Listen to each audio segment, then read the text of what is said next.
Here's a collection of actual crimes committed by really dumb criminals. Just sit back and enjoy the insanity as we present.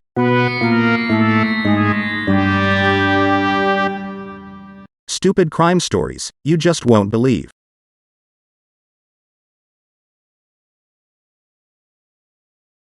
In 2022, a 30-year-old Springfield, Missouri man entered a local Bank of America branch and handed the teller a demand note written in pink highlighter. The note read as follows: "Give your money, now. Don't say anything. I have a partner outside." Remember, bank robbers not only want money, they also want a clean escape. That means not making themselves easy to identify. Well, this guy obviously didn't get the memo. He actually showed up wearing a gray cut-off shirt, thus making the many tattoos on his arms clearly visible. He was also wearing blue gym shorts and just one orange shoe. And here's just one other minor detail. The demand note was written on the back of a birth certificate. The teller then hands over the money to Captain Obvious and he exits the bank. He then drove off in a black Dodge Ram pickup truck. Soon after the robbery, Springfield police received a call from a man who had been listening to a police scanner. He said that the description of the robber and the getaway vehicle sounded like someone he knew. He gave police the address of where they could find the culprit. Police then arrived at the mobile home park where the suspect lived. After about an hour standoff, he surrendered. Police later learned that the suspected bank robber was wearing an ankle monitor and was on state probation. Yes, you heard correctly. This guy showed up to rob a bank while he was on probation and wearing an ankle monitor. Investigators then compared a previous booking photo of the man in custody to the surveillance photos from the bank. It was a match. In addition, the tracking information from his ankle monitor confirmed that he was at the bank during the robbery. And the name they had on file matched the birth certificate he used for the demand note. Clearly, the man had no choice but to admit he robbed the bank. He said that he had seen the police cars racing towards the bank he had just robbed. He then panicked and started throwing money out the window of his truck. Because of this, he did not know how much money he had taken. According to the bank, it was $750. He also said that he committed the crime after getting into an argument with his girlfriend and he was trying to prove a point to her. It was not clear what point he was trying to prove. It was later discovered that soon after the robbery, he had sent a text to his girlfriend and asked her to report her truck stolen. According to officials, he changed clothes once he got home. He also told investigators he robbed the bank by himself, without input or help from others. And he expected to receive prison time and he would take full responsibility for whatever punishment he was to receive. If you're thinking that this bank robbery sounds very suspicious, you are probably right. And you are free to speculate. Meanwhile, the man was charged with bank robbery by force or violence in federal court and faced up to 20 years in prison. In 2008, a 22-year-old Texas man wanted to pretend he was a real police officer. First, he installed a very elaborate police lighting system on his white pickup truck. Then he made a fake police ID. Next, he hit the streets looking for someone to pull over. He started following a couple on the highway. Then he turned on his flashing red and blue lights. But instead of pulling over, the couple got suspicious and called 911. They then stayed on the phone with a police dispatcher until officers arrived. Police were able to catch the man in the act as he was attempting to stop the caller's vehicle using flashing lights. When police pulled him over for questioning, he confessed to turning on his fake lights as he followed the car. He also claimed that he was infatuated with police. He would not tell police what his intentions were if he had actually stopped someone. And while the police lights on his truck may have looked real, he failed on the phony ID. Upon closer examination, it was discovered that he used a gift card from Chipotle Mexican Grill. All he did was outline the word police on the face of the card.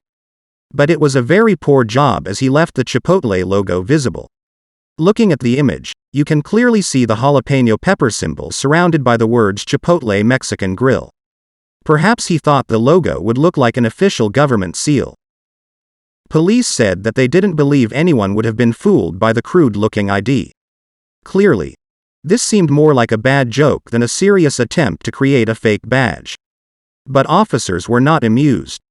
The fake cop was arrested and charged with impersonating a public official.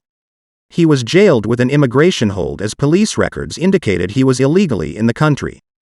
Police also credited the incredible teamwork between the driver who reported the suspicious truck, the dispatcher who relayed the location, and the officers who apprehended the suspect. In 2007, a 35-year-old man entered a Target store in Augusta, Georgia. He was accompanied by two other people, a woman aged 30 and another man aged 24. He said he wanted to return a computer printer. While inspecting the returned merchandise, the store clerk noticed that the customer had left an unfinished print job inside the machine. When she pulled the printed pages out, she noticed that, instead of something normal like a resume, the pages had copies of $10 and $20 bills on them. In other words, the customer had been using the printer to make counterfeit money. Once the clerk pointed this out to the customer, he grabbed the printer and ran out of the store. By then, police had already been notified and all three were quickly apprehended outside. Upon searching him, police found a real $20 bill with a serial number that matched the printed copies retrieved from the machine. An investigator from the Sheriff's Technical Crimes Division said that it's rare to catch individuals in the process of making money. However, crooks sometimes forget to cover their tracks. People get wrapped up in the crime, and they forget things. The investigator added, "In this situation it was just stupidity." Police arrested the man along with his two accomplices on charges of second-degree forgery. In 2013, a 37-year-old man attempted to return a printer to a Walmart store. The problem is, he didn't have a receipt. But that's not all. The printer was also missing software and there was no tray for the paper. When Walmart refused to refund his money, he got very angry and caused a scene. As employees continued to inspect the machine, they pulled out a sheet of paper that he had left in the printer. And what do you think they found printed on that sheet of paper? You guessed it, counterfeit money. All in $100 bills. The clerk then handed him the paper with the counterfeit images. But unlike the guy at Target, this dude didn't run away. He grabbed the evidence, crumbled it up and told them to throw it away. He then continued to demand a full refund. When they informed him that he was not getting a refund, he tried to negotiate them down to half the amount. They then told him to leave the store, but he refused. They finally decided to call the police. When officers arrived, the man first resisted arrest. Then he tried to leave the store. Police finally took him into custody and actually found another $300 in homemade bills on him. He was charged with attempted theft by fraud, forgery, and resisting arrest. Police were also looking for another man who was said to be with him. They consider that man as a person of interest. The puzzling question here is, if he's already making counterfeit bills, he obviously plans to use them. So why didn't he simply print up his own refund and toss the broken printer? Or why didn't he just leave the store when Walmart gave him a chance? The world will never know. In 2008, a 48-year-old Pennsylvania man tried to rob a bank, but he arrived a little too early. When he showed up at a Susquehanna bank branch, the tellers were still waiting for their cash drawers to be filled. He walked up to the first window and demanded money. But the teller was so frightened that she fainted on the spot. He then approached the other two tellers.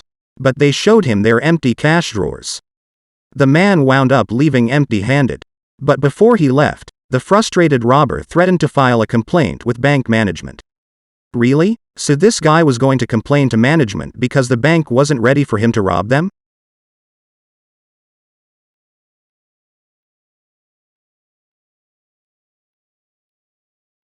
Fortunately, a customer who was waiting at the drive-thru heard the commotion and called 911. The man was arrested about 10 blocks away and was being held in the York County Prison on a $25,000 bail. He was charged with criminal attempt to commit robbery. Be sure to like and subscribe to this channel. Our weekly videos will feature such topics as stupid crime stories, classic TV,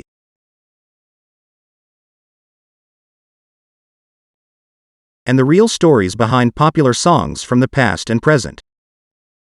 There will be even more categories as we continue to grow.